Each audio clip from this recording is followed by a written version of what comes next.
சென்னை மதுராந்தகத்தை சேர்ந்த தனுஷ் என்ற சிறுவன் செல்போன் சார்ஜ் போட்டுக்கொண்டே பேசியதால் செல்போன் வெடித்து கண் பார்வை பறிபோயுள்ளது.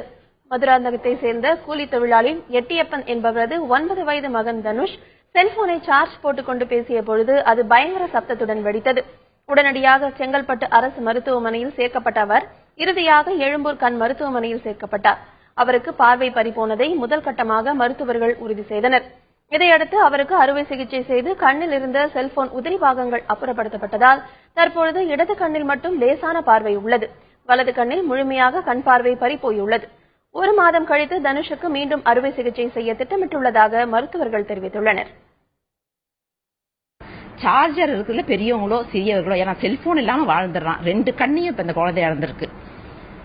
அது ஒரு விழிப்புணர்வுக்காக தான் நாங்க இதை காமிக்கிறோம். அந்த கேஸ் இந்த மாதிரி நிறைய கஷ்டமான கேஸுங்களை கண் மருத்துவமனை ஹேண்டில் பண்ணாலும் இது இந்த கடினத்தோட ஒரு விழிப்புணர்வு மக்களுக்கு ஏற்படுத்தணும். குழந்தைங்க சார்ஜர்ல இருக்கும் போது செல்போனோ எந்த ஒரு பொருளையும் சுவிட்ச் ஆஃப் பண்ணிட்டு தான் எடுக்கணும். இது பெரியவங்களுக்கும், ஏன்னா பெரியவங்க கூட நம்ம என்ன பண்ணுவோம், வாட்ஸ்அப் மெசேஜ் ஆன்ல வச்சுட்டே பாக்குற பழக்கங்கள் இருக்கு. அன்னைக்கு எல்லா மருத்துவர்களையும் கூப்பிட்டு காமிச்சேன். இந்த மாதிரி ஒரு இன்சிடென்ட் Facebookல தான் நம்ம பார்ப்போம், வாட்ஸ்அப்ல பாக்குறத கண் முன்னாடி பாக்குறோம். எல்லாரும் அவங்க குழந்தைங்களுக்கு அனுப்பிட்டு இருந்தாங்க. இது ஒரு அவேர்னஸ்.